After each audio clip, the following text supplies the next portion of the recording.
সলনি হোৱাৰ কাৰণে ইচ্ছাৰ প্ৰয়োজন নহয়, প্ৰিয় মানুহটিৰ অৱহেলাই যথেষ্ট।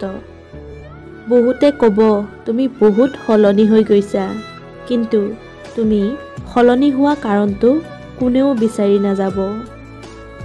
সুখত থকা মানুহবোৰে নুবুজে কষ্ট কি, সপোন দেখা মানুহবোৰে নুবুজে বাস্তৱতা কি।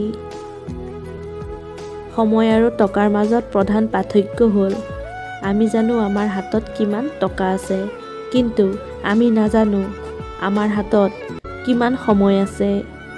এইটোৱে প্ৰধান পাৰ্থক্য। শৰীৰৰ অংগ কাটি ভালপোৱা প্ৰকাশ কৰাটো এটা মূৰ্খামি কাম।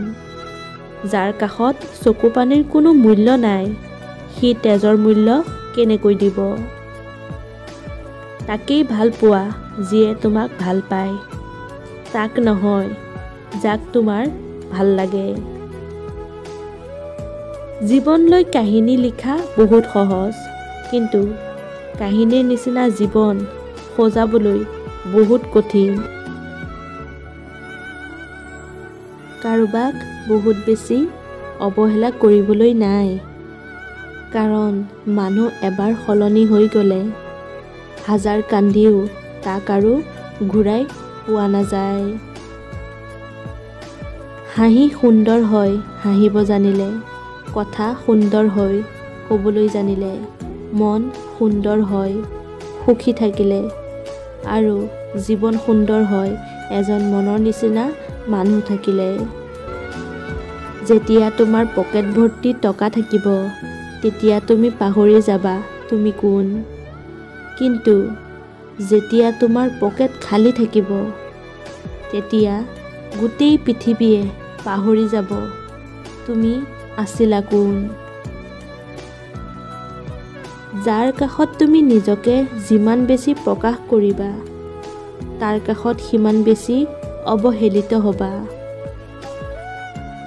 যিয়ে ভুল কৰি হেৰুৱায় তাক ঘূৰাই পোৱা যায়, কিন্তু যিয়ে ইচ্ছা কৰি হেৰুৱায় তাক কিন্তু ঘূৰাই পোৱা নাযায়। অপেক্ষা সকলোৱে কৰিব নোৱাৰে, যিয়ে কৰিব পাৰে তাৰ ভালপোৱা কেতিয়াও মিছা হ'ব নোৱাৰে। আঘাত পাহৰি গ'লেও যিয়ে আঘাত দিয়ে তাক কেতিয়াও পাহৰিব পৰা নাযায়। ছোৱালীবোৰ মাল নহয়, তাৰ দেউতাৰ দ্বিতীয় মা হয়। মানুহৰ ইগ' থকা দৰকাৰ, কিন্তু ভালপোৱা আৰু বন্ধুত্বৰ ক্ষেত্ৰত ইগ' থকা দৰকাৰ নহয়।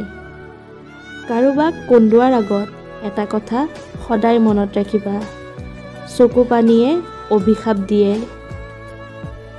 নিজৰ চৰিত্ৰ এনেকৈ গঠন কৰা যে অন্ধকাৰ ঘৰ এটাত এজনী ছোৱালী তোমাৰ সৈতে নিজকে ছেফ বুলি ভাবে। কোনো ধৰ্ম বেয়া নহয়, বেয়াটো মানুহ হয়, আৰু বেয়া মানুহৰতো কোনো ধৰ্ম নাথাকে। হঠাৎ ডাঙৰ মানুহ হৈ উঠা মানুহবোৰৰ পৰা সাৱধান, কাৰণ সিহঁতে পাহৰি যায় সিহঁতৰ আগৰ অৱস্থান। মূৰ্খ মানুহবোৰ হয়তো স্মাৰ্ট নহয়, কিন্তু তেওঁলোকে কেতিয়াও কাকো ভালপোৱাৰ নামত ধোকা নিদিয়ে। অৱহেলা শব্দটো সৰু হ'লেও যন্ত্ৰণাটো বহুত বেছি, নহয়নে বাৰু? প্ৰতিটো মানুহেই অভিনয় কৰে, কোনোবাই নিজে ভালে থকাৰ বাবে আৰু কোনোবাই আনক ভালে ৰখাৰ কাৰণে।